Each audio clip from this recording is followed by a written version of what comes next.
Okay guys, mabuhay maligayang pagbabalik sa aking YouTube channel. Ang dami-daming Instagram post ni Chris Aquino or mga social media post niya. And of course, yung iba ron may kinalaman syempre sa kanyang anak na si Bimbi na talagang grabe ang attention na nakukuha ngayon because of yung personality niya talaga, yung charm niya talaga, and the way he speaks talagang bonggang-bongga. Talagang nakikita mo na pinalaki at 18 nakikita mo na agad na kung ano ang future ni Bimbi. Talagang alam natin na parang susunod siya sa either yapak ng kanyang ina na magaling magsalita talaga or talk show or talagang politics ang kanyang pupuntahan kasi lahat ng ngayon pa lang nakikita mo na eh. So matalino, malakas ang charm, malapit sa mga tao, marespeto, yung ganon, yung everywhere kahit saan siya magpunta nakikita naman natin kung gaano siya ano yun, kung gaano siya kalapit sa mga tao, kung paano siya lapitan ng mga tao. Talagang natutuwa sa kanya. But anyways,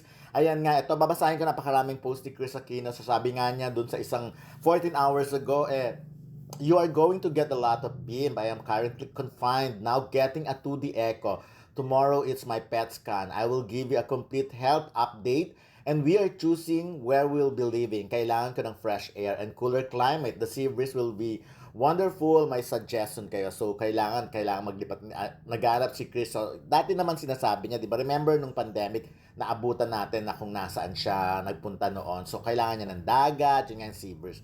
Anyway, ito pa. My lolo Pepeco Huangco was born in Malolos, Bulacan. Our ancestral home in Malolos has been restored and preserved. My lola Ma is Sumulong, taga Antipolo, Rizal. My Lolo Benigna and Lola Aurora are what from Tarlac. Thank you, Governor Susan Yap. Sana Mayor Susan of Tarlac City by May 14. Plano namin na mag-renovate ng house namin in our family compound in District 2. Currently, I am this enfranchised voter. Hindi ako nakaboto noong 2022. And I was in the US getting medical treatment for the barangay elections. After you watch all my videos, care of BM plus some videos, for next week, please help me decide where will I be able to breathe fresh air. Yun. So, maraming magsasuggest. Nakikita ko lang, so far may mga suggestion na kung saan-saan.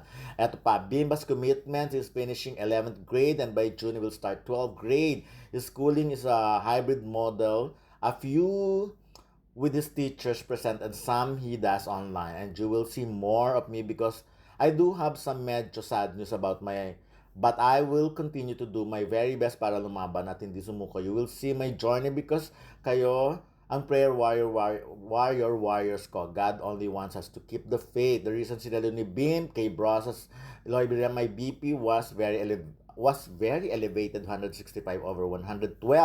Grabe yung lupus flare. My fever was ang taas nito, 40.2. And my face was purplish red. Ang pakiramdam parang nasusunog na. My lungs ang pinakanahirapan because of my multiple and very rare autoimmune diseases. Later, I will try to explain what pulmonary hypertension is. In case you are counting, I now have 9 diagnosed autoimmune diseases plus a 10th that came as a result of Tarlac is less than 90 minutes away once you enter NLEX. My nephew now grows organic eggs, the fruits, siniguela, yellow, got a mango orchard. But at least 6 months ang renovation namin and my need is immediate. Thank you, Governor Susan Yap. Mas happy sa Tarlac. So, ayan na, pinapakita. Eto, it felt so good. I haven't interviewed anyone in about 4 years. This is the only interview I did because malapit na. I will also say probinsyano ako 6 years ago because Manong Rudy asked me to endorse his son, baby boy Farinya. So, ito, nakita natin ulit si Chris na nag-i-interview at medyo, alam naman kasi may face mask siya, pero kaya lang, at least, nakakatuwang makita siya na ganun ulit. So, kaya lang syempre, medyo limited pa rin.